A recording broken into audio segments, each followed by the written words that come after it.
اور فرحت شاہ کا یہ شعر ذرا دیکھیے کیا قابل داد شعر ہے. کہتے ہیں کہ سانس لیتا ہوں تو روتا ہے کوئی سینے میں، دل دھڑکتا ہے تو ماتم کی صدا آتی ہے. السلام علیکم ناظرین، میں ہوں آپ کا میزبان نبراء حسین راہی اور آپ دیکھ رہے ہیں شمع ٹی وی. ناظرین، کربلا تاریخ انسانی کا ایک ایسا واقعہ ہے جو رہتی دنیا تک کے انسانوں کو یہ بتا دے گا کہ حق و باطل میں جب فرق کرنا ہو تو کیسے کرتے ہیں.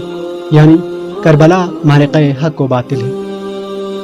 امام علی مقام حضرت امام حسین علیہ السلام اور ان کے جانثاروں سے محبت کا اظہار ہر شخص نے اپنے اپنے انداز میں کیا ہے، تاہم اردو شعراء نے اپنے انداز میں کیا ہے. آج ہم شعراء کے کلام سے انتخاب لے کر حاضر ہوئے ہیں.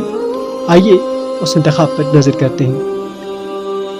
شہنشاہ غزل مرزا اسد اللہ خان غالب کہتے ہیں کہ غم شبیر سے ہو سینہ یہاں تک لبریز، غم شبیر سے ہو سینہ یہاں تک لبریز، کہ رہے خون جگر سے میری آنکھیں رنگین، کہ رہے خون جگر سے میری آنکھیں رنگین.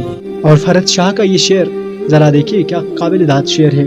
کہتے ہیں کہ سانس لیتا ہوں تو روتا ہے کوئی سینے میں، سانس لیتا ہوں تو روتا ہے کوئی سینے میں، دل دھڑکتا ہے تو ماتم کی صدا آتی ہے. سانس لیتا ہوں تو روتا ہے کوئی سینے میں، دل دھڑکتا ہے تو ماتم کی صدا آتی ہے.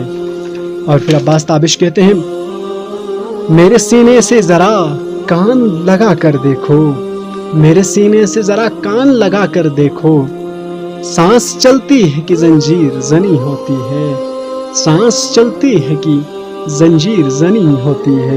اور اقبال کا شعر آخر میں کہ دل میں ہے مجھ بے عمل کے داغ عشق اہل بیت، دل میں ہے مجھ بے عمل کے داغ عشق اہل بیت، ڈھونڈتا پھرتا ہے ذل دامن حیدر مجھے، ڈھونڈتا پھرتا ہے ذل دامن حیدر مجھے، رونے والا ہوں شہید کربلا کے غم میں، رونے والا ہوں شہید کربلا کے غم میں، کیا درے مقصد نہ دیں گے ساقی کوثر مجھے، کیا درے مقصد نہ دیں گے ساقی کوثر مجھے.